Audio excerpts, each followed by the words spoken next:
नमस्कार, स्वदेश न्यूज देख रहे हैं आप। मैं हूं आपके साथ राखी और बात करेंगे जनादेश 2022। बहुत बड़ा दिन। देखिए, इलेक्शंस जो होते हैं लोकतंत्र का पर्व कहा जाता है और बड़े उत्साह के साथ जो जीतता है वो खुशी मनाता है। लेकिन देखिए, आप हार जरूर मान लीजिए, लेकिन हारने के बाद भी बहुत महत्वपूर्ण होता है कि आप कितने मार्जिन से हार रहे हैं। और लगातार क्योंकि काउंटिंग जारी है, तमाम चीजें चल रही हैं, लेकिन फिलहाल अब तक की जो चीजें सामने आई हैं उसमें कहीं ना कहीं भारतीय जनता पार्टी निश्चित तौर पर 4 राज्यों में एक जीत का परचम लहराती हुई नजर आ रही है। सिर्फ पंजाब को यदि हम छोड़ दे तो, क्योंकि यहां तो बिल्कुल ही अलग कहानी हो गई है कि आम आदमी पार्टी है। बहरहाल एक मेहनत सभी की थी, चाहे कांग्रेस हो, चाहे बीजेपी हो, चाहे बसपा हो, अन्य दल हो, सपा हो, सबकी मेहनत थी। लेकिन आखिरकार जनता ने जो जनादेश दिया वो क्या। दूसरी बात यह भी बहुत महत्वपूर्ण है क्योंकि जैसा कि हम सभी जानते हैं, मध्य प्रदेश का विधानसभा बजट सत्र चल रहा है, बजट आया है और वो कितना जनता से जुड़ा हुआ है, कितना उसका इंप्लीमेंट हो पाएगा, कितनी चीजों को पूरा कर पाएंगे। तीसरी महत्वपूर्ण चीज आज की चर्चा में MP 23 लगा हुआ है, इसके बाद उसकी तैयारी होनी है। तो ये बजट की चीजें, आज के नतीजों की चीजें और आने वाले समय की मध्य प्रदेश में तैयारियों पर हम बात करेंगे। और हमारे साथ मेहमान जुड़े हुए हैं। सबसे पहले मैं आपका परिचय करा दूं, भारतीय जनता पार्टी के विधायक हैं आशीष शर्मा जी। आशीष जी, बहुत स्वागत चर्चा में जुड़ने के लिए। और कांग्रेस विधायक अजय टंडन जी हमारे साथ जुड़े हैं। अजय टंडन जी, आपका भी बहुत स्वागत है। चर्चा की शुरुआत में सबसे पहले अजय टंडन जी आपसे करना चाहती हूँ। सबसे पहली प्रतिक्रिया मुझे आज के जनादेश पर चाहिए। 5 राज्यों के जो नतीजे सामने आए हैं, निश्चित तौर पर क्योंकि प्रियंका गांधी एक चेहरा कांग्रेस की तरफ से थी, फिर भी वो चीज नहीं मिल पाई जो चाह रहे थे। कहां कमी रह गई है, क्या मानते हैं वजह? देखिए, जो जनादेश है उसको हम स्वीकार करते हैं। और आपने जो प्रियंका गांधी की बात की है, वो हमारी लीडर हैं। हार के कारण की हम लोग खोज करेंगे और ये बात स्वीकार करने योग्य है कि जो हम लोग उम्मीद करते थे वैसे उस पर हम लोग खड़े नहीं उतर पाए। हमारा सीधा सोचना है, संगठन को और मजबूत करना होगा सब राज्यों में, क्योंकि विधायक बाद में बनता है। पहले जब संगठन मजबूत होता है, संगठन के लोग जब अच्छा कार्य करते हैं तो अपने आप वह जीत में परिवर्तित होता है। संगठन मजबूत होगा, जनादेश का हम लोग पालन करेंगे और ये हम मानते हैं कि हम अपनी जो योजनाएं हैं, जो हम करना चाहते हैं, जनता के पास अच्छे किस्म से नहीं रख पाए होंगे। जनता के बीच में फिर से जाना होगा, जनता की समस्याओं के साथ में जूझना होगा, जनता की समस्याओं का निराकरण करना होगा। ये मतलब नहीं है कि आज हम विपक्ष में हैं या हमारे विधायक कम हैं तो हम घरों में बैठ जाएं।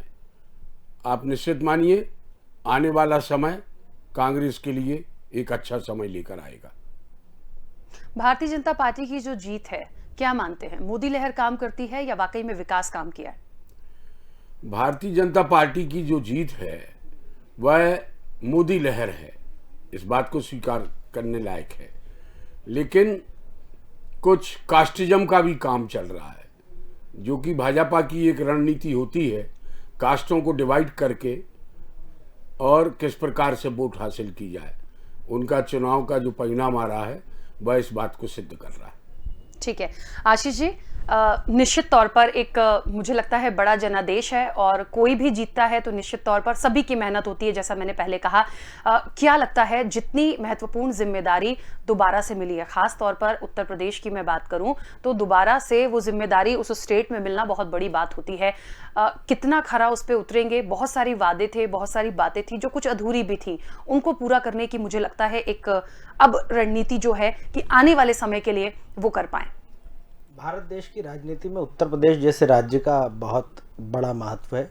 कई सारे प्रधानमंत्री, कई राष्ट्रीय नेता उस राज्य ने दिए हैं और वहाँ पर लगातार उसका इतिहास हम देखेंगे तो दूसरी बार भारतीय जनता पार्टी की बहुमत की सरकार फिर से आना, मैं ऐसा मानता हूँ ये भारतीय जनता पार्टी के प्रति जनता के विश्वास की जीत है।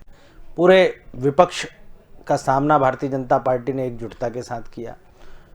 योगी आदित्यनाथ जैसा नेतृत्व, जिसने पूरे 5 साल में उत्तर प्रदेश को अपराध मुक्त, गुंडा मुक्त बनाने का काम किया, जिस तरह का विकास, चूँकि माननीय नरेंद्र मोदी जी प्रधानमंत्री जी उसी राज्य से मेंबर ऑफ पार्लियामेंट हैं, इसलिए डबल इंजन की सरकार का नारा हमने इस चुनाव में दिया। लोगों ने उस नारे को स्वीकार किया।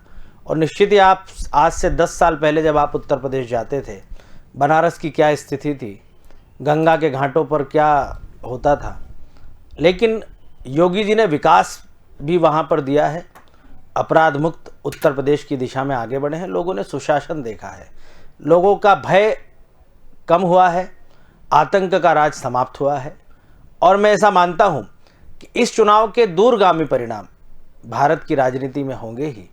मोदी जी जैसा सशक्त नेतृत्व और योगी जी जैसा एक शानदार मुख्यमंत्री भारतीय जनता पार्टी ने इस देश को दिया है। मैं मानता हूँ कि उत्तर प्रदेश वो राज्य था जहाँ पर जातिवाद की हिलोरें उठती थी, जिससे के कारण भारत के कई राज्यों में जातिवाद ने अपने पैर पसारे। लेकिन जातिवाद के आधार पर खड़े होने वाले दल आज 2 अंकों तक भी अपनी सीटें नहीं ले जा पाए। कांग्रेस और बहुजन समाज पार्टी जो दोनों दल राष्ट्रीय दल हैं, उनका आंकड़ा 2.5 तक भी नहीं पहुंच रहा है। ये बताता है कि किस तरह से इन दलों की नीतियों के कारण जनता का मोह भंग हुआ है। निश्चित ये चुनाव हम सब लोगों के लिए बहुत बड़े संघर्ष से कम नहीं थे, लेकिन संघर्ष से व्यक्तित्व भी निखरता है और संगठन क्षमता भी मजबूत होती है। कई साथी छोड़कर गए असमय सत्ता की लोलुपता के कारण, लेकिन जनता ने साथ नहीं छोड़ा। और इसलिए जो जनता के लिए जीता है, जिसका एकमेव लक्ष्य राष्ट्र सेवा होता है, वो योगी आदित्यनाथ और भारतीय जनता पार्टी, पुनः जनता उन्हें विकास की बागडोर सौंपती है। इसलिए मैं ऐसा मानता हूं कि आज जिन 4 राज्यों में भारतीय जनता पार्टी की सरकार बनने जा रही है, हमने उन राज्यों में बहुत अच्छी वापसी की है। और कांग्रेस के हाथ से एक राज्य और चला गया। उनके युवराज और राजकुमारी दोनों लगातार कई चुनावों में असफल हुए हैं। उसके बाद भी वो कह रहे हैं कि हम आने वाले समय में और अच्छा प्रदर्शन करेंगे। मैं समझता हूं कि कांग्रेस कार्यकर्ताओं के लिए अपने नेता के प्रति इस तरह की भावना अगर आज भी है, तो कांग्रेस के भविष्य और कैसा होगा, इस बारे में हर कोई व्यक्ति अंदाजा लगा सकता है। आशीष जी, एक छोटा सा सवाल है, दोनों जन से ही रहेगा मेरा। एक स्टेट है पंजाब, यहाँ शायद उम्मीद नहीं थी कि इतना बदलाव होगा। अब आम आदमी पार्टी की बहुत बड़ी सफलता मान लीजिए, क्योंकि दिल्ली के बाद एक दूसरे स्टेट में उनका आ जाना, ये आने वाले समय के लिए मुझे लगता है दोनों ही राजनीतिक दलों के लिए एक बड़ा संदेश है कि वो किस तरह से अपनी रास्ता बना रहे हैं। तो पंजाब में भी भारतीय जनता पार्टी को वो चीज नहीं मिल पाई। देखिए, पहले भी नहीं थी, मानते हैं, कोशिश की, लेकिन यहाँ तो जो जिसके पास थी, मैं इसका सवाल अजय जी से लूंगी, क्योंकि निश्चित तौर पर कांग्रेस के पास सब कुछ होने के बाद भी चला गया। भारतीय जनता पार्टी तो खैर पहले भी नहीं थी, लेकिन फिर भी क्या मानते हैं, आम आदमी पार्टी का आना ठीक है, या उसको किस तरह से लेते हैं वहां के नतीजों को? आशीष जी, देखिए, पंजाब में हम पहले अकाली दल के साथ अलायंस में थे, हमारी सरकार वहाँ चली, लेकिन किसान आंदोलन के माध्यम से जिस तरह पंजाब, हरियाणा, दिल्ली आसपास के राज्यों में किसानों को बरगलाने का काम किया गया, मैं ऐसा मानता हूँ। जिस तरह मध्य प्रदेश में किसान कर्ज माफ़ी के नाम पर किसानों को भ्रमित किया गया था और उस भ्रम के चक्कर में मतदाता आ गए थे, उसी तरह से भारतीय जनता पार्टी के खिलाफ किसानों को संगठित करने का काम कुछ लोगों ने किया और हमने बहुत अच्छा प्रयास किया, मैं इससे इनकार नहीं करता हूँ। पंजाब में हमारा वोट परसेंट निसंदेह बड़ा है और हम ऐसा मानते हैं कि कई राज्यों में हम कभी सरकार में नहीं थे, हमारे 1-2 विधायक सांसद भी नहीं हुआ करते थे, वहाँ आज हमने सरकार बनाई है। कश्मीर से कन्याकुमारी तक आज भारतीय जनता पार्टी के जनप्रतिनिधि खड़े हैं। तो पंजाब के अच्छा प्रदर्शन हम नहीं कर पाए, इसका मलाल अवश्य है, लेकिन हमारी शक्ति वहाँ पर पहले से अधिक मजबूत हुई है। ठीक है, अजय टंडन जी, आपसे जानना चाहती हूँ, क्योंकि कांग्रेस के पास तो सब कुछ था, जो था वो भी चला गया, कैसे लेते हैं और आखिरकार कितना बड़ा बदलाव माने इसे? देखिए, जैसा हमारे सम्माननीय विधायक जी कह रहे हैं, ये 2 इंजन की सरकार की बात कर रहे हैं। 2 इंजन जब लगाए तब सरकार बनाई। हम सिंगल इंजन लगाते हैं, एक इंजन पर हम लोग सवार होते हैं। और ये देखना भी जरूरी है vote of percentage. Vote of percentage में भाजपा का जनाधिकार कम हुआ है, उनकी सीटें कम हुई हैं। इनको ये अपनी उपलब्धि ना माने, इसमें गिरावट ही आई है। धीरे धीरे इतनी गिरावट आएगी कि आगे चल के भाजपा समाप्त हो जाएगी, क्योंकि या तो आप वोट ऑफ परसेंटेज बढ़ाते, जहां पर आप 2 इंजन लगाते हो तो इसका मतलब है कि आपका वोट ऑफ परसेंटेज बढ़ना चाहिए, लेकिन ऐसा नहीं हुआ। उत्तर प्रदेश के अंदर आपकी सीटों में कमी आई है, और जब पूरा चुनाव परिणाम आएगा आप देखना आंकड़े उठाकर वोट ऑफ परसेंटेज भाजपा का कम होगा और बाकी और दलों का ज़्यादा होगा।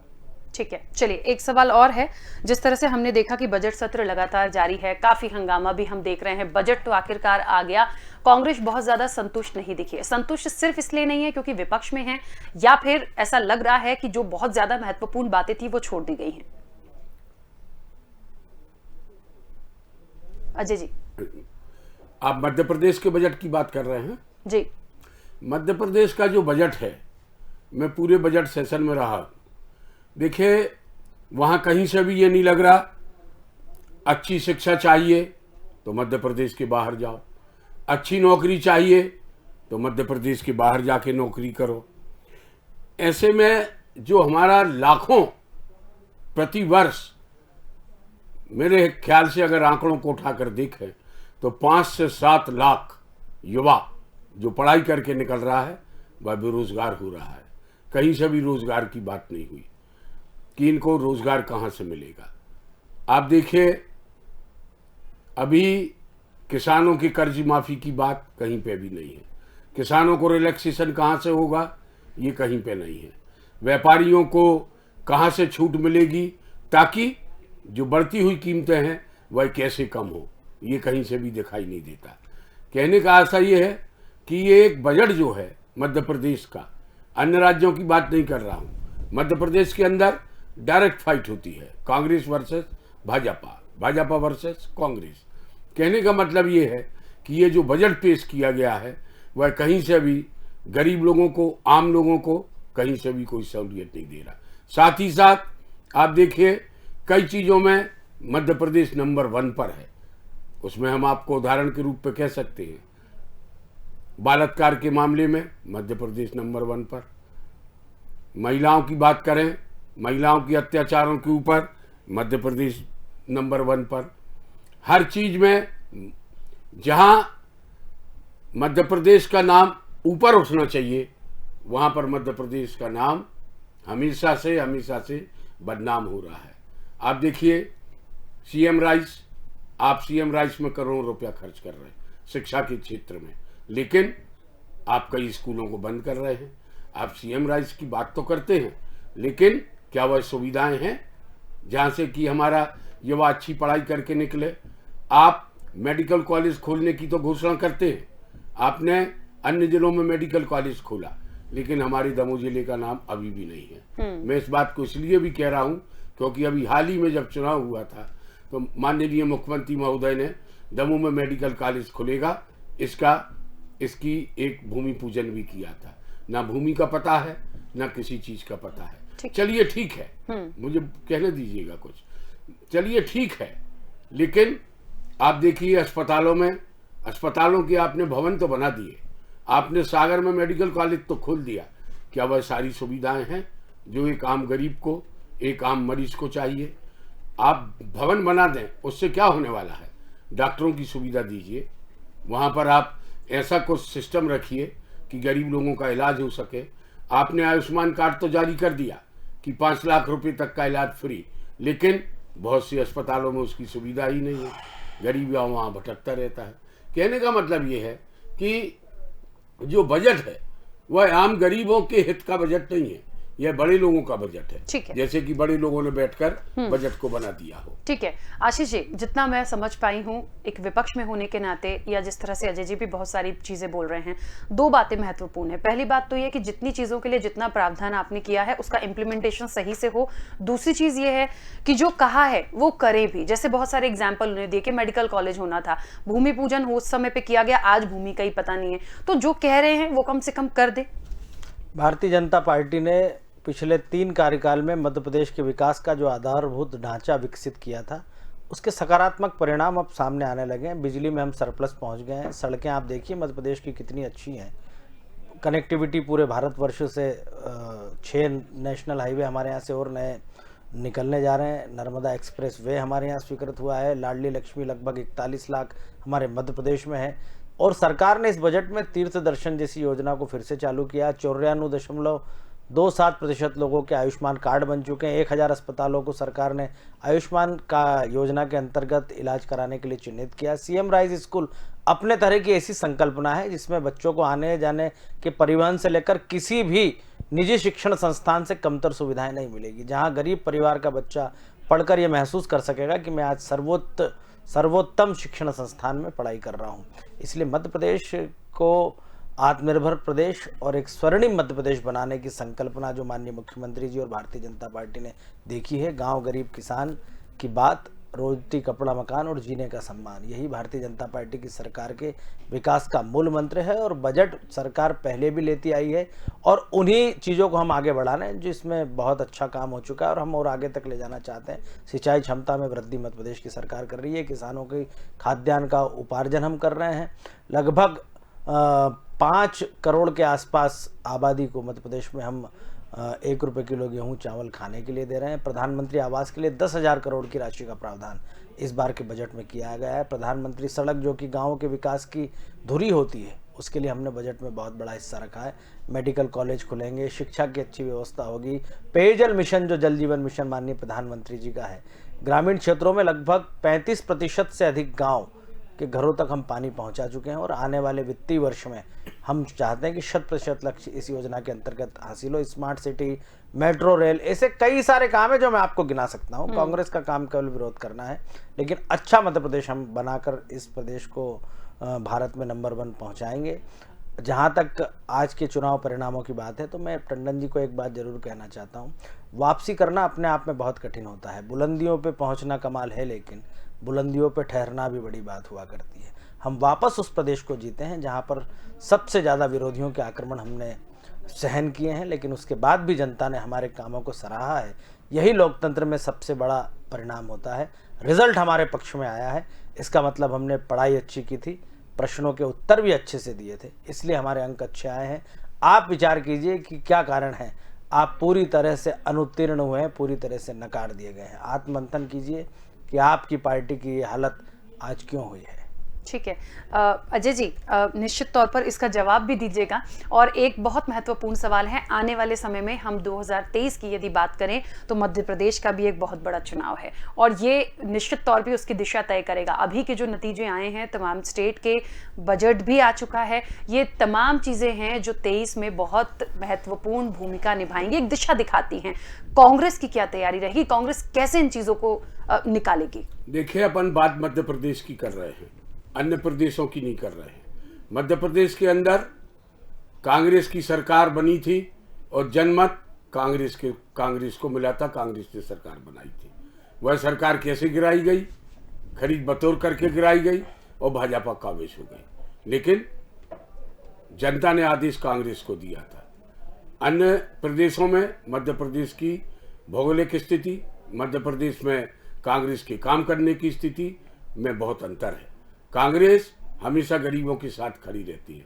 मैंने जो पहले भी कहा कि आप चलिए, आप सुनहरे मध्य प्रदेश की बात तो कर रहे हैं, लेकिन सुनहरा मध्य प्रदेश जब होगा जब बेरोजगार युवकों को रोजगार मिलेगा। रोजगार की कहीं कोई दिशा दिख ही नहीं रही कि इनको रोजगार कहाँ से मिलेगा। आप उठाकर देख लीजिए, अस्पतालों की आंकड़े उठा कर देख लीजिए। गर्भवती महिलाओं की मौत अगर सबसे ज़्यादा होती है तो मध्य प्रदेश के अंदर होती है। हम कैसे ये बात कहते हैं कि हम सुनहरा मध्य प्रदेश बना रहे हैं? अलग अलग जगह की अलग अलग स्थिति होती है। आप कांग्रेस की पूरी तैयारी है, जैसे 2018 में हमारी कुछ ही सीटें कम हुई थी, लेकिन यह बात आप बिल्कुल निश्चित रूप से देख लीजिए कि 2023 में मध्य प्रदेश के अंदर सरकार बनेगी तो कांग्रेस की ही बनेगी और पूर्ण बहुमत के साथ में बनेगी। ठीक है आशीष जी, 23 की तैयारी कैसी है? अभी के नतीजों को हम देखें, निश्चित तौर पर यदि भारतीय जनता पार्टी को जनादेश मिला है, मानते हैं, लेकिन बजट भी आया है। कांग्रेस इससे पहले मध्य प्रदेश में आई थी और क्या हुआ था हम सब जानते हैं, मैं उसमें बहुत डिटेल में नहीं जाऊंगी। तो मध्य प्रदेश के लिए सिर्फ यदि फोकस करें तो कितनी तैयारी भारतीय जनता पार्टी की, क्या सोच रखा है आगे? भारतीय जनता पार्टी का कार्यकर्ता निरंतर काम करता है। अभी हमने हमारे बूथ समितियां बनाई हैं, अभी हमारा आजीवन सहयोग निधि का कार्यक्रम चल रहा है। लगातार संगठन हमारा सक्रिय है और भारतीय जनता पार्टी में चुनाव संगठन ही लड़ता है। कांग्रेस में व्यक्ति चुनाव लड़ता है, हमारे यहाँ संगठन चुनाव लड़ता है। इसलिए संगठन पूरी तत्परता के साथ आने वाली चुनौतियाँ और आने वाले चुनाव के लिए तैयारी कर रहा है। निश्चित ही मध्य प्रदेश में फिर से भारतीय जनता पार्टी की सरकार अच्छे बहुमत के साथ बनेगी। कांग्रेस को जनता पूरी तरह से नकार चुकी है और उत्तर प्रदेश और इन जो 5 राज्यों के चुनाव परिणाम आए हैं, कहीं ना कहीं मध्य प्रदेश तो और देश का हृदय प्रदेश है, यहीं से होकर अन्य प्रदेशों के मार्ग जाते हैं। इसलिए वहाँ जो हवाएं चली हैं वो मध्य प्रदेश तक अवश्य आएंगी ही और लोगों में माननीय नरेंद्र मोदी जी के नेतृत्व में विश्वास है। मध्य प्रदेश में शिवराज जी के नेतृत्व में जनता का विश्वास कायम हुआ है और इसलिए ये विश्वास की डोर जनता थामे रखेगी। 23 का चुनाव भी हम जीतेंगे और 24 में भी भारतीय जनता पार्टी की सरकार केंद्र में पुनः बनेगी। चलिए, क्योंकि समय की सीमा है, आप दोनों मेहमानों का बहुत शुक्रिया इस चर्चा में जुड़ने के लिए। देखिए, जनादेश 2022 की बात हो रही थी, जनादेश भी हमने देख लिया और चीजें हम देख रहे हैं। मध्य प्रदेश की बात करें तो निश्चित तौर पर ये बहुत बड़ी एक तस्वीर हमें देखने को मिलेगी कि आखिरकार क्या होगा। एक बार फिर से दोहराई जाएगी वही तमाम चीजें जो हमने पहले देखी हैं, या फिर यही दिशा देखेंगे जो आने वाले अभी के समय में हम देखें तो हमने अभी 5 राज्यों में देखी है। क्या होगा ये देखना वाकई दिलचस्प होगा। फिलहाल चर्चा में इतना ही, दीजिए इजाजत, नमस्कार।